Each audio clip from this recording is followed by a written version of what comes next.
that up for some picture. We're just going to go up here because it'll be super pretty.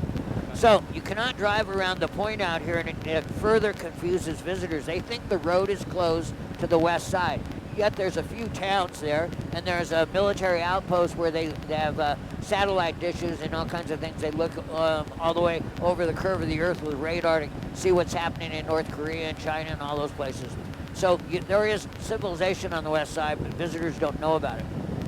Well, when you add the fact that there's no visitors on this particular island on the west side, that's not true of every island. If there was a road going around that, we'd have 3,000 people a day driving around that point. Sure. They would all find out about it. Yep. But because you have to drive up the west side and drive back down, people haven't figured it out. And I've been here a quarter of a century. So I'm going to take you out there just before we come in and land, and I'll show you the west side.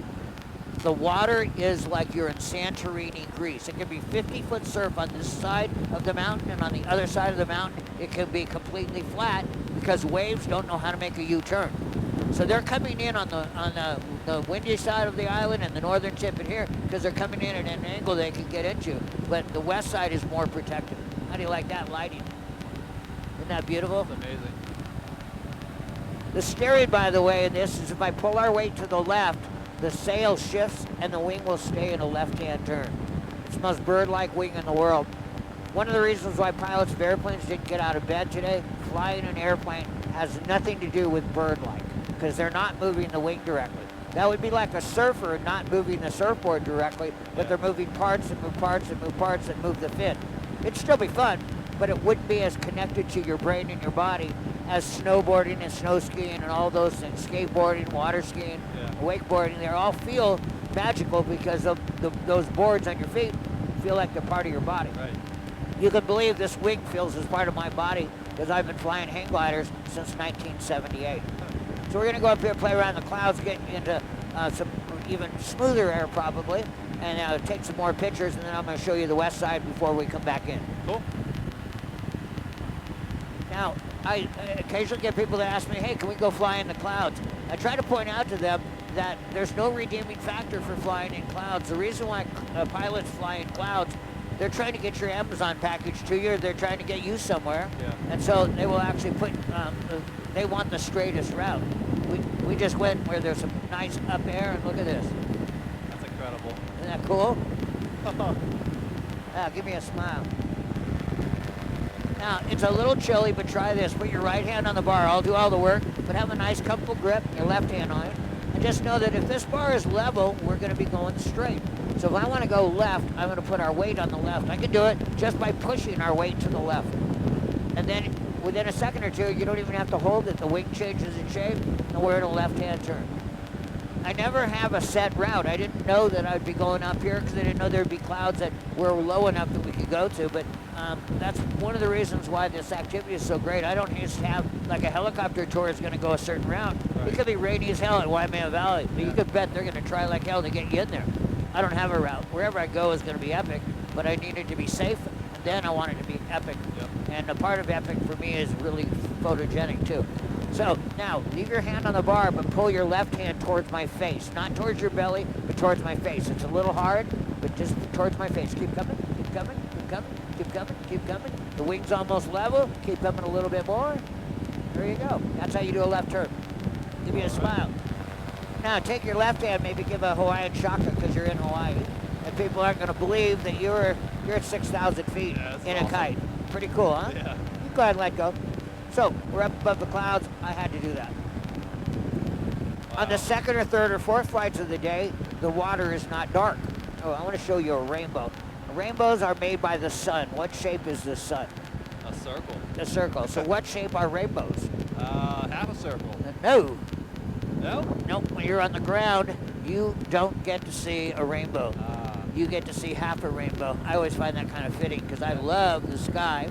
And I think if you're not adventurous enough and willing to force yourself through being scared of nonsense, because being afraid of heights is nonsense. It's natural. I was petrified, so I'm not making fun of people. I'm just saying it's nonsense. Yeah. I understand kids are afraid of the dark. Not all of them, but they're afraid of the dark because they don't understand it. It's scary. There's nothing wrong with the dark, but they're scared of it. So they don't get to do this. Well, you don't get to see a full rainbow if you don't get up high Mountain climbers can kind of see it. See that rainbow? Oh, yeah. That's a different kind of rainbow, but see the kite in the center? Yep. So I'm going to take a picture of that so your wife can see this as well. But I have to be right in front of the cloud. We're going to do a turn here. Give me a smile at the camera on the left wing. So you'll get a view of it a little bit. There it is. And it might come up on the video as well.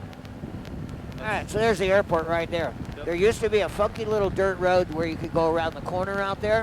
In 1947, the road got damaged, and there was a train track to bring the sugar cane from the sugar mill that I recommend you go to over to Honolulu. So you could get around there until 1947. There's never been a road around there since 1947, but the West Coast is still lived by people, and there are military people that have to get up there, and they're not so valuable. They helicopter them in every day. They drive to that point. They may even stay up there for a week at a time, I don't know, but they just come up the west side. You can go from Waikiki to this side of the mountain, or Waikiki to that side of the mountain for about the same time that you drove today. So it's not far. Yeah. People will come from Pennsylvania or Dubai, and when they get here, they will ask us, well, how far is it to the west side? And let's go, you know, you've traveled 5,000 miles so far, Yeah. and our whole island is 30 miles by 40 miles, so there's nowhere that is too far. Yeah. So it's kind of interesting, but people lose sight of that. See that beach right down there? Yeah. That's the second to last beach when you drive up, and it's hidden from the road by bushes, so nobody ever sees that beach. And people are very similar, and people love to drive to the end of the road. Yeah. If there's an end of the road, they're going to drive to it. The problem is the end of the road beach is not as nice as the second to last beach. But if you do the activity dolphin excursions, you will meet them at the Waianae Harbor, which is just past where the government owns all the land. At the Waianae Harbor, they'll be on a smooth, beautiful boat ride up to right offshore that beach, and you'll probably get to see dolphins and be in the water where they swim right by you. It's also whale season, and they see whales better than any other activity. So the sun transmits circle rainbows, but when you're on the ground, you don't see the bottom of it. On our slideshow in our hangar, you might have noticed it, didn't give it any thought.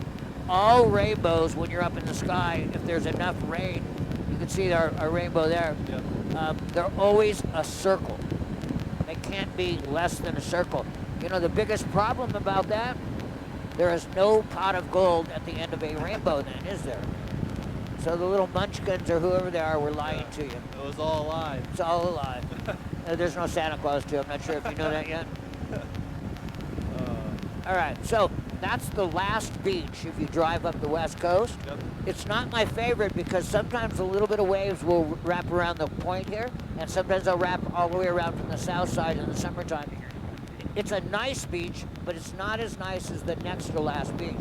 What's unique here is there are no houses and no hotels and no way to drive around, so it's the only island I know that the west side is not crowded as well, all right? Otherwise, it would be crowded.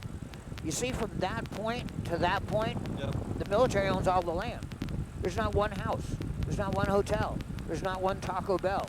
If the military didn't own it, there would be hotels there because it's the dry side of the island. Yep. It has the calmest water on the island, and they would it'd be printing money Yeah. because the water is safe for visitors. If they don't even need to know how to swim, the water is generally so safe.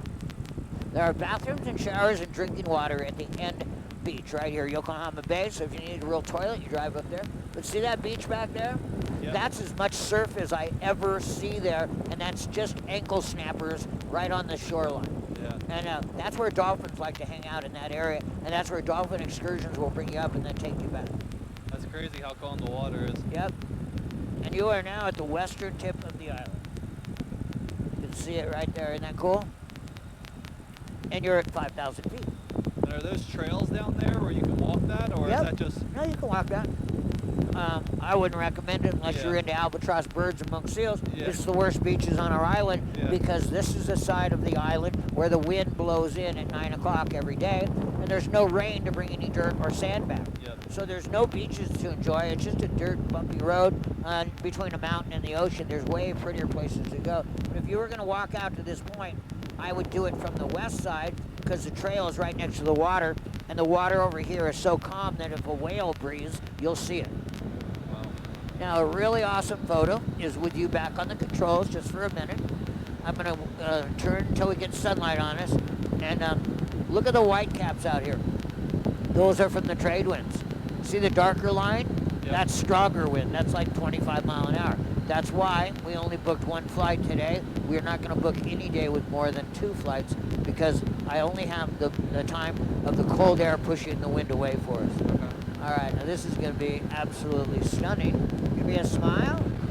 If you want to give a peace sign or a shaka, feel free. And then go ahead and put your hands in your lap so you can keep them warm and then check out the view. That's the entire west coast. So when somebody says, how far is it? That's our whole side of our island. And it's freeway from Waikiki to that corner, and it's highway from there to that. It's not difficult to get here. People just don't understand that we have a west side of our island. Yeah. They don't understand we have this coast either. They all go around that volcano out there. Clockwise or counterclockwise is the only variation. Now, see how high we are up here? Yep. It is for safety, number one. I would never fly low out here for any reason for any person because see how rugged it is? Yeah. There is no landing area, all right? We have an awesome engine that's been flying us around, okay? I bragged about it at the beginning. I've never had one break, and this is the exact same design engine, same carburetor system, everything, since I started in 2002. And I have over 7,000 hours flying these, so that's probably almost 14,000 flights. Yeah. And I've had 2 or 3 other pilots flying for me through the years. So we're talking, 23,000 flights. We've never had an engine fail ever. That's how good the engine is. But I always am amazed with